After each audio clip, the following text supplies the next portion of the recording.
Afrikaners. The Afrikaner of South Africa.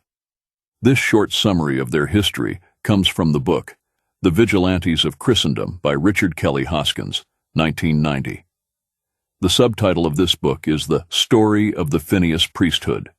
Phineas being a historical figure in the Bible, a man who loved his people, the Israel people of the Bible. This is the chapter on South Africa, except it does not include the writings on the Boer War at the end. A link to this free book is in the description below. Dutch settlers first arrived at the Cape of Good Hope, South Africa, in 1652. It was a vacant land then. In Dutch, Boer means farmer. For centuries, the English government wanted all the natural wealth in South Africa, thus the term Boer War means English government makes war against the Afrikaner farmer. As you will see below, the wealth God blessed the Afrikaner with was great, then stolen many times by the English psychopaths. I would ask that, after listening to this summary of the Afrikaners in South Africa, you click on the link I have put in the description, a link to this book, free to you, and read the rest of the chapter, page 274. There is probably not a more persecuted group of people, the past 400 years, than the white folks living in South Africa, who call themselves the Afrikaners. As you listen to this, I would ask that you think about modern America, Europe, Australia, Western civilization, and see if you can see the same actions, a sameness being taken against modern white nations, the same assault, using people of color to destroy us. Then when the irreversible damage is done, the psychopaths seizing all properties of value for themselves. It is a genetic trait with psychopaths, often passed to their children. On the back, this book is written, Japanese kamikazes who die for their faith are worshipped as gods. Shiite Muslims, who die enforcing the laws of Allah, receive the acclaim of Islam and instant entry into paradise. Jews honor militant Zionists who enforce Jewish law with national recognition and by making them leaders of this state. Phineas priests who enforce Christian laws are sentenced to prison of death. The Battle of Blood River, the Great Trek, or Afrikaner exodus from British rule in the Cape, started in 1835 and culminated in the founding of the Boer Republic. C.A. Venter, an Afrikaner historian, says, the major reason for the Great Trek was Ordinance 50. This infamous ordinance stated that there would thenceforth, about 1835, not be any further discrimination between white and black one man, one vote in the Cape. And the ordinance could only be repealed or amended by the British government in England, making it an Englishman's law to be obeyed by South Africans. The Afrikaner was a small minority of the population of South Africa by 1835. This act left the Afrikaners feeling that they had lost control over their lives and destiny to a foreign power, and moreover that a government not of their own kinfolk was arrayed against them on the side of those who were not of their race. Practically speaking, this Ordinance 50 was designed to place the South Africans under the heel of the blacks and make them subject to their tender mercies, as was done in Haiti, 45 years before, and in the southern United States 30 years later, after the Civil War there.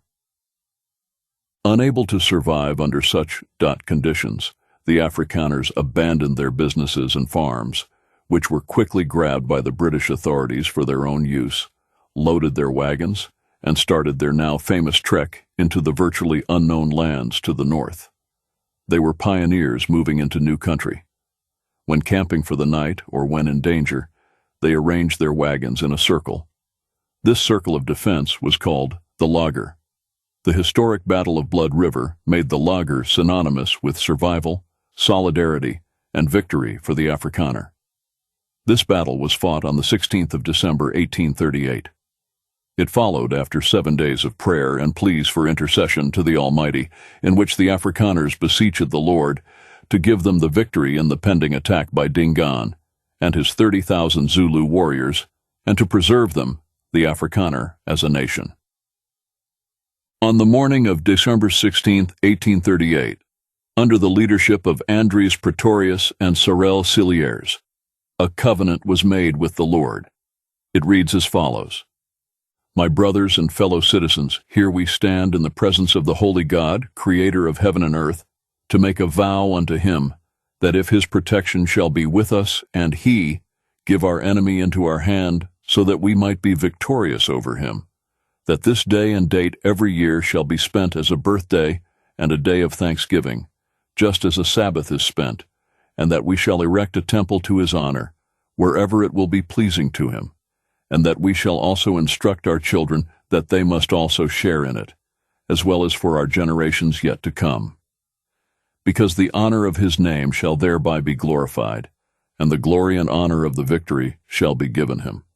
By the end of the day, the 460-odd Afrikaner men, with their women and children, not only successfully fought off the repeated onslaughts, with the loss of Zulu lives estimated at $12,000 and not a single casualty on the Afrikaner side, but they also irrevocably bound future generations for survival to him. If the outcome of the battle is to be considered a miracle, then equally miraculous is the fact that the Afrikaners did not lose a single one of their animals, notwithstanding the thousands of spears hurled inside the liger. Neither did the animals, 900 oxen, 500 horses, stampede at the blood-chilling battle cries that accompanied 30,000 warriors attack after attack. Neither did the odor of blood which permeated the air give cause to stampede. Old Zulus who took part in the battle, as young warriors, were later to tell that what decided the battle against them was not the Boers shooting from between the wheels of the wagons, but Boers shooting from the white cloud hovering above the lager all day. Afrikaners know their survival is completely dependent on divine intervention. If you desire to see what it must have been like to be surrounded by 30,000 Zulu warriors, go to YouTube, do a search on Zulu, the movie, Mfecane. It is free. The Afrikaner Republic. A Boer republic was set up in Natal. In 1842, English troops were sent to the garrison at Port Natal. 3 years later, Natal was annexed by the British. A black tribe to the north, the Griquas, under protection of the missionaries, was formidable because the missionaries had taught them the use of firearms. One of them, Chief Sechele, the protege of the famous Dr. Livingstone, caused particular trouble. It was suspected that his depredations were instigated by the British. His attacks on the Boers were used as an excuse by the British to move in and restore order, and also to claim sovereignty over the Boers. They did not actively enforce their claims at this time, but their foot was in the door. In 1852, the British sent commissioners to the Boers and signed the Sand River Compact, which guaranteed them freedom to manage their own affairs. In 1880, the British declared war on the Boers. Why this happened was because of this: diamonds. In 1867, diamonds were discovered in the Orange Free State, Afrikaner land. In 1871, the British colonial secretary authorized the Cape governor to take over the diamond fields. The Boers of the Orange Free State proposed arbitration by an outside party. The proposal was refused by the British. However, in 1876, $90,000 was borrowed and given to the Boers as a token payment for the seizure of the mines. The British then went on to claim the Transvaal. At this, the Boers took up arms and besieged the garrison at Potchefstroom and forced them to surrender. The English, not having troops available to invade, offered the Boers independence under the Crown. The British kept pushing from the south. Many Boers pulled up stakes and continued on north into lands that had been vacated by the Mfecane, the Black Holocaust. Black Mfecane. The following is another article by the Afrikaner author Dirk van der Merwe, March 1988. It is a story of an extraordinary adventure in South Africa, a venture which became very profitable for those who risked their blood and treasure to take and keep it. Mfecane is a Sotho word meaning forced relocation or hammering. The Nguni word Mfecane for the same concept means devastated in a total war. Both of these words are at best extremely poor attempts to describe the horror and magnitude of the worst recorded instance of black fratricide and black-on-black genocide in southern Africa. These wars started when the Manthatisi drove the Mis people from their country and then moved on west, either to destroy other clans or to disperse them. In this way, a congestion involving hundreds of thousands of people developed. Sotho groups, both large and small, turned westward, each trespassing on the domain of another.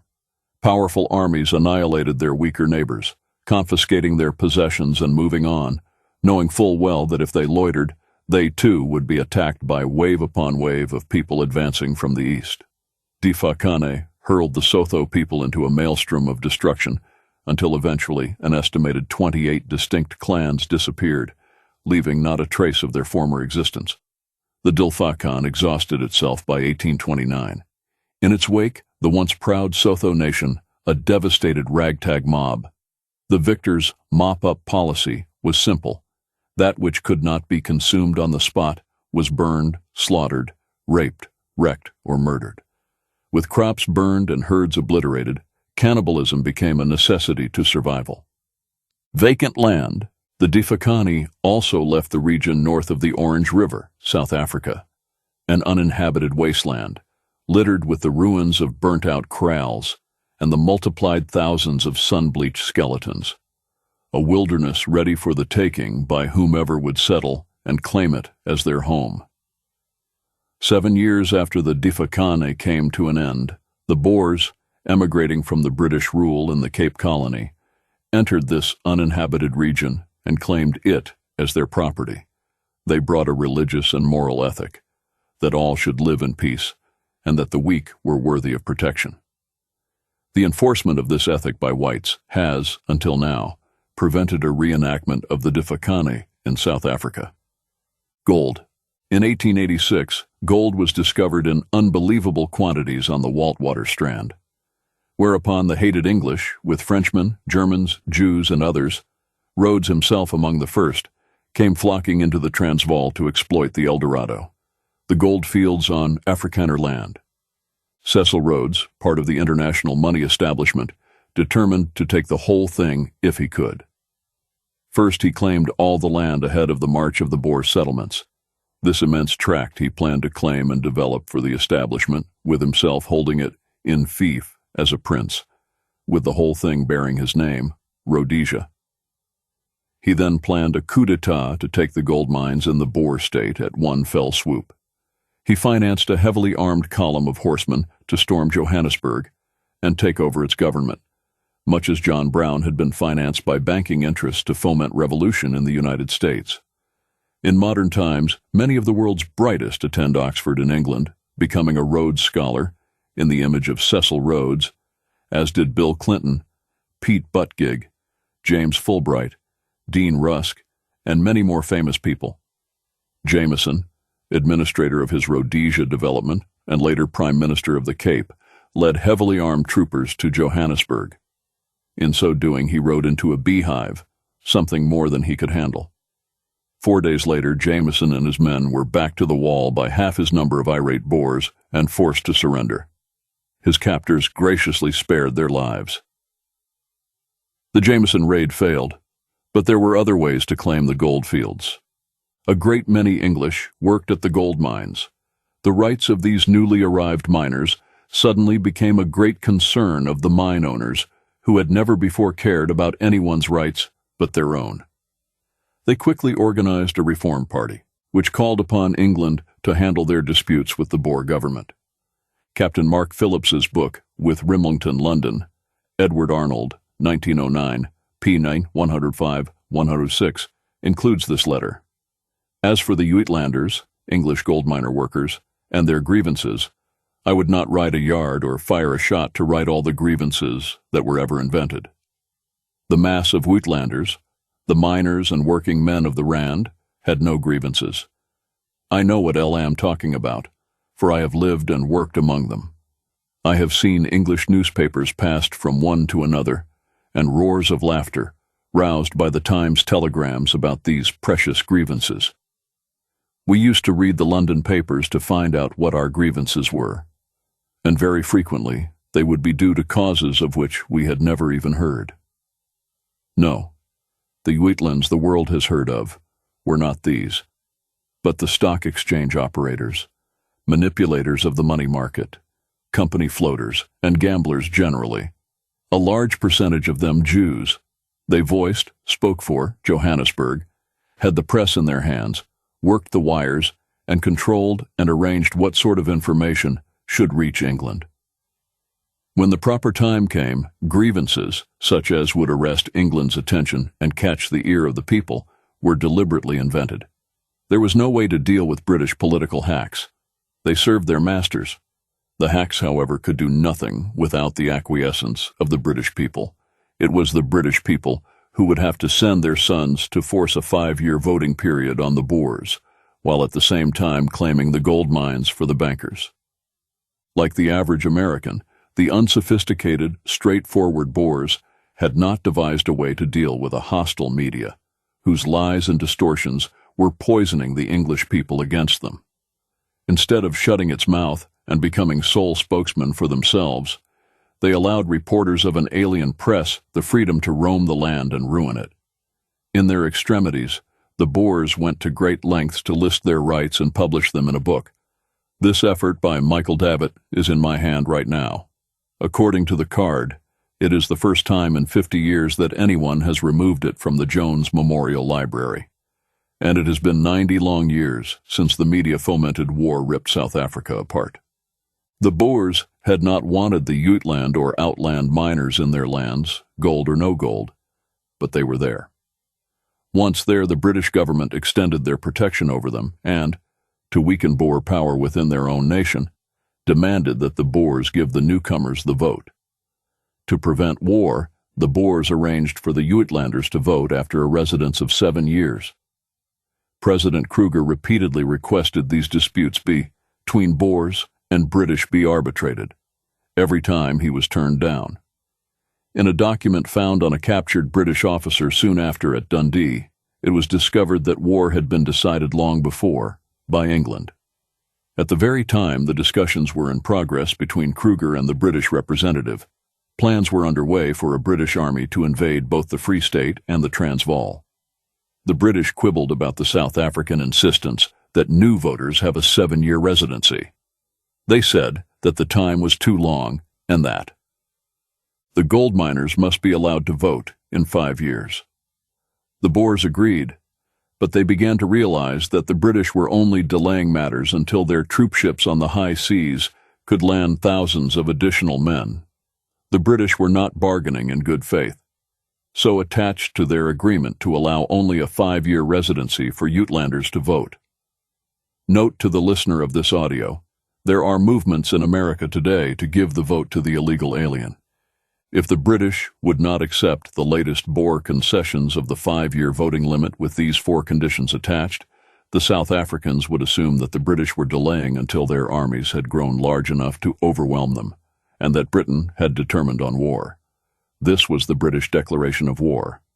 A note from the representatives of the British Empire launched its millions against the South Africa Boer Republic and its 232,000 Boer men, women, and children.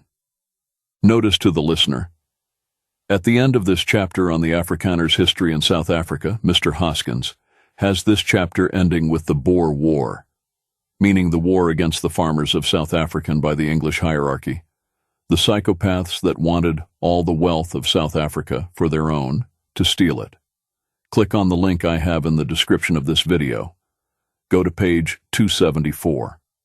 Until I read this about the Afrikaners 30 years ago, all my life I had thought the Boers were some type of evil creature, that the English made war against and removed from the planet.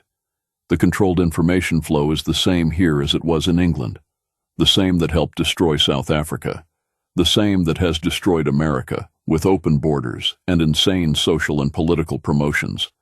From age 5 in the public education system to the lies in the mass media we see constantly today.